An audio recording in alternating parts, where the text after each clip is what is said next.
How's it going, everyone? This is Kevin. Today I want to bring along with me to pin my Sony A7 IV versus my A7 III to see if you really need the upgrade. So let's jump right into it.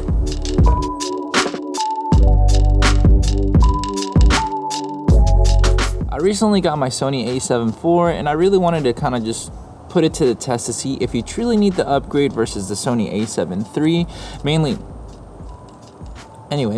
Mainly because, I mean, a lot of the people kind of complaining to see if it was really of an upgrade, besides obviously some of the major video specs with the 10-bit color, but to see about the photography world, is it really that much better or is it not? So I wanted to kind of do a couple simple tests today just to pin them against each other to see if it'll help you out today to decide if you want the A7 III going into 2022 or, you know, the A7 IV.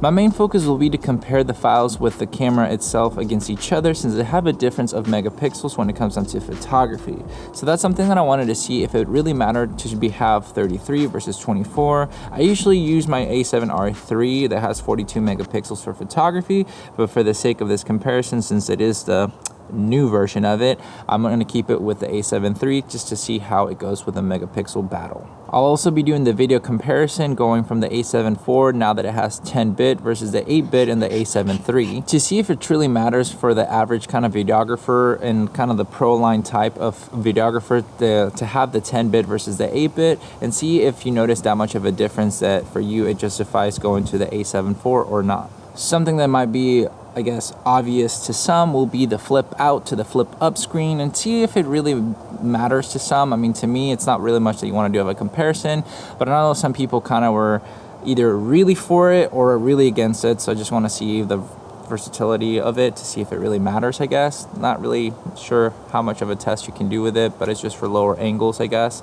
Different kind of style for portrait mode and stuff, but that's just what it is on that end. And I also want to compare the autofocus to see how fast it is versus one or the other, just to see if it really matters to you how much quicker one might be than the other, or if it's not really that much of a difference to when it comes down to these comparisons. Firstly, put them obviously on these tripods and try to make them as even as possible. And I'm going to be shooting on 35 on both of them. I'm going to be using the 28 to 75 on the A7 III, since that's what I usually use it in, at 35 2.8, and obviously the 35 to 150 when it comes down to using it for the A7 IV. And I'll still put it at 2.8 just to obviously match it as much as possible. I mean, they're not the exact same lens, but the focal length is the same, so it should be about basically the same. They're the same brand, so I don't think it should matter that much, but we're just gonna go that way so I can have them side by side and then see how it goes.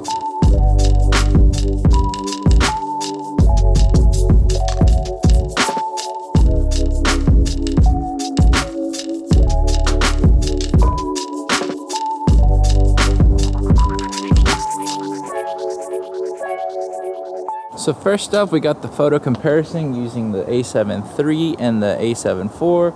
35, 2.8, same thing, basically just to kind of take the same photo and just see if you can tell a difference. Despite of them being the same style like that, whenever you see that I'm taking a photo, I'm not gonna tell you which one is right away. I'll let you kind of get a couple seconds to guess, and then I'll tell you which one is which, and then have a little, you know, kind of guessing time, if you will, to see if you got it right. And, you know, that way you can test your eye. I know it's going to be a little bit harder with YouTube compression, but if you follow me on Instagram, I'll be putting the photos there side to side. That way you can check them out as well. If you don't follow me just yet, it's at EasyTire Creative. So let's get some photo taking.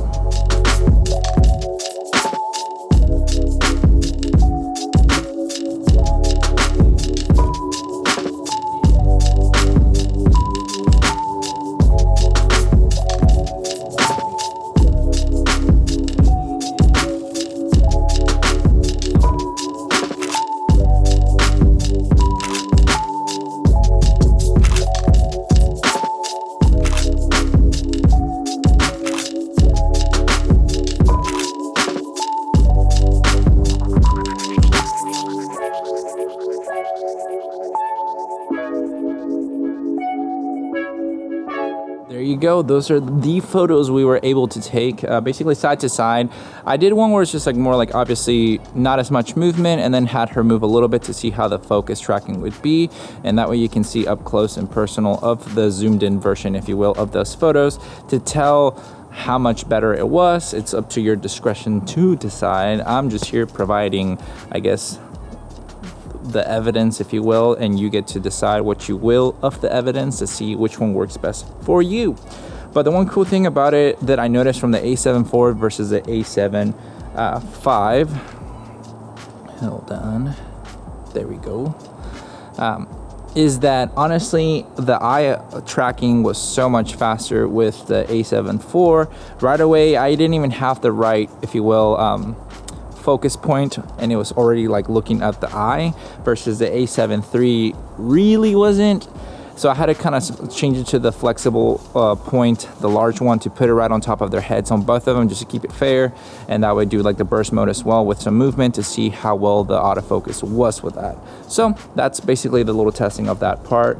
And now I think we are ready to move on. And now we're moving on to doing some video. My thing is going to be 4K 24 frames because both of them do it. Then I'm gonna do the 4K 60 cropped in for the A7 IV versus the 60 frames. It's 1080 on the A7 III, and then we'll do the side by side as well of the 120. Now, one thing straight up the front is going to be that the A7 IV I shoot in S-Log3, and the A7 III I'm going to shoot on S-Log2 with like the customized version that I put out, that I've done videos about it for better results, if you will. So just wanted to give you a heads up. So I'm going to try to do them as close as possible to each other, so that way you can kind of see the comparison to see if it matters or not. The one thing as well with the cropped in version of the A7 IV, I'm gonna have to try to match it to the A7 III just so that it gives it a fair chance, because obviously it's 4K 60 and the A7 III only does the 60 at 1080, I believe, I guess. But that way it's not cropped on the A7 III, but at least you kind of see the comparison more realistically side by side.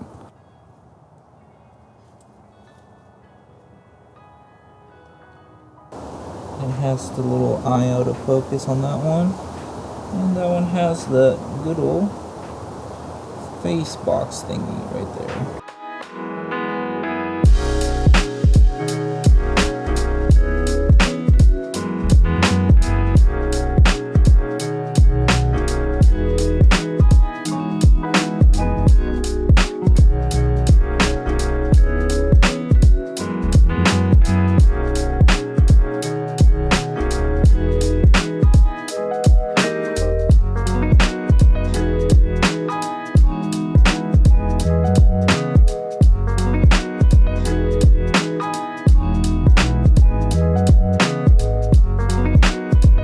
So there you go. Those are kind of the setups that you can use for when it comes down to these cameras. For me, the main thing that I was wanting to compare is just how much better the video quality part of the camera itself would be, and also obviously the photography side, because I use my A7R III for photography mainly and my Sony A7S III for video.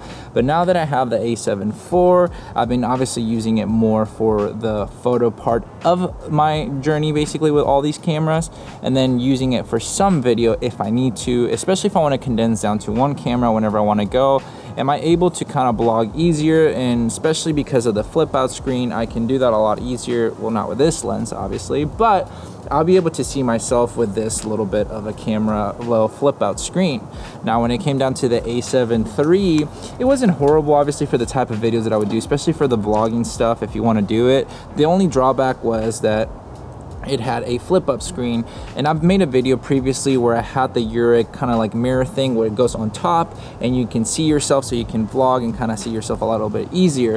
The one drawback with that is just it makes it more bulky, and also it's just not as always as accurate as you would want it to be when it comes down to the making sure that the lighting looks right and everything. I got used to it after a while, but it's something to obviously consider with these cameras. Like right now I can see myself on the screen and see, oh, you know what, I am in focus because it's tracking my eye, or am I overexposed, underexposed? It helps out a little bit better when it comes down for the flip out screen versus the pointed up screen, especially also when it comes down to taking portrait photos, and especially if you want to do a lower angle. This helps you out to take it this way because you can see the subject itself, and you can just hide your screen after if you don't want it to get, you know, damaged. With this one, when it comes down to the lower angles, I would have to kind of get really low with it, and it just made it a little bit harder to take those lower angle photos. It's not like I took that many, so it wasn't like a huge drawback, but it was more of a spray and pray kind of type of shots to hope that I would get the right shot itself. But with that comparison, I mean, to me, obviously, wow, the sun just decided to pop out. Can't really see anyway, but so that for me just helped me out to know that the A7 IV would be better for my needs when it comes down to the flip out screen, especially when it comes down to videoing and those lower angle kind of shots that I would want to get versus doing it with the A7 III. Now, obviously for budgeting reasons, the A7 III I think retails right now on average like $1,800 new, without the lens, obviously just a camera body, and I mean it's a really great price versus $2,500 with just the body, and then obviously the SD cards that you want to get that are more pro line so that you can get all the good stuff with the videoing. I think you can get two for like $500, which is the ones that I got. I got the pro grade ones, and I mean these are the ones that are like the pro grade 256 gigabytes. So let's see if I can get it to focus on that. There you go. That's basically it. But so with that said, those are the memory cards that I got, and I think they're both for like 400-ish instead of like getting just one of the CF Express type whatever for the Sony A7S III. They're like 300-ish if you get the pro grade version, and then 400-ish if you get the Sony version. So that's something to consider when it comes down to these cameras as well. So now for the last thing that I want to do is just see how well the autofocus works with tracking the subject. I kind of showed you a little bit of a hint of it a bit ago with the video comparison, showing how the A7 IV had like basically the little square on the eye versus just the square on the head with the A7 III.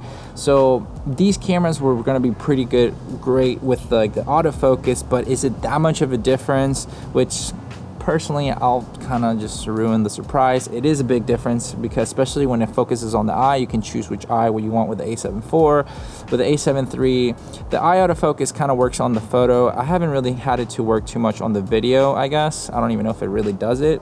But that's just something that I want to kind of try out real quick and then let you see for yourself. So right now I have like the large spot basically connected. If you can kind of tell, it'll be hard to tell, but it has a little bit of a square on her eye. It's in gray, so I didn't really set a different color right now, but that's just something that is really cool with the A7 IV. And this is on video mode. It's not even on like the photo mode right now. Now if I go over to the A7 III, it has the little box on our face, but that's about as it gets. It doesn't have like the eye autofocus when it comes down to the comparison for video. So now we're gonna switch it over to like if we're taking photos to see how well the eye autofocus on both works. So now we have like if we're in the photo mode, and if I hold it down, it kind of it'll have like the eye autofocus for the most part on the face, depending where the face goes. So that's pretty good right there. And the same thing over here on the A7 III. It'll kind of battle between eye autofocus and the squares, kind of freaking out, but obviously because the eye isn't as visible, but still kind of a little bit of the same comparison, I think, in my opinion. I mean, both of them have a really good eye autofocus, it seems, and obviously we're a little bit more stationary, but just a little small comparison. Those are basically the main things that I would want covered when it comes down to these two cameras to compare to see which one I would go for. So hopefully these examples help you out to decide which camera is basically best for you when it comes down between the A7 IV and the A7 III. To be honest, you can't really miss with either. The A7 III still holds up pretty well in 2022, and the A7 IV, obviously being newer, has more of the updated specs that you would want in a camera for longevity purposes, especially if you're wanting to go a really good hybrid camera when it comes down to the color depth with the video, and also having a really fast autofocus when it comes down to the photography side and the 33 megapixels that it comes with the camera. Now with the A7 III, you can get by with the 8-bit color. I've done it for years, and I think it's still a phenomenal camera in 2022, so you can't really go wrong with either camera. It's all about what your budget allows and if you want to have more updated specs. For me, the A7 IV is worth it when it comes down to having a camera that has 10-bit color, so I can pair it up with my A7S III and not have to go back and forth with only using my A7S III for video and kind of having the more updated specs, if you will, with the flip out screen and the nice basically 10-bit color depth, S-Log 3, the slow motion and everything like that. A7 IV is going to be a great arsenal in my opinion. That's the reason why I went for it. Kind of sucked it up to pay a little bit more of the premium for it and the memory cards for it for the long purpose, because I feel like with these cameras I'm easily able to keep them for the next 5 years and feel like they'll keep up with the technology even though all these other things are coming out. The A7 III, I'm gonna be personally getting rid of it because I'm having my wife take over the A7R III, since it's a really great hybrid camera in my opinion for photo and video still, because it's just like a little bit more souped up A7 III because it has more megapixels. But that's just something that I think is still pretty great for a camera, especially for her to use for video and photo, and especially since she'll do more photo oriented things. If we need to do more heavy video oriented, well, I have these cameras, and then I can kind of recoup a bit of money for selling the A7 III to go towards what I paid for the A7 IV. So hopefully that'll help you out to see the comparisons and which one you would like best. And you know, I'm always curious to know. Leave a comment down below if you would prefer the A7 IV or the A7 III. Obviously a lot of things go into perspective with budget, but if budget wasn't a issue, would you be fine with just having the A7 III, or would you really upgrade to the A7 IV? But with all that said and done, guys, thank you so much for watching this video. Make sure to like and subscribe, share this video with a friend. I'll catch you guys on the next one. See ya.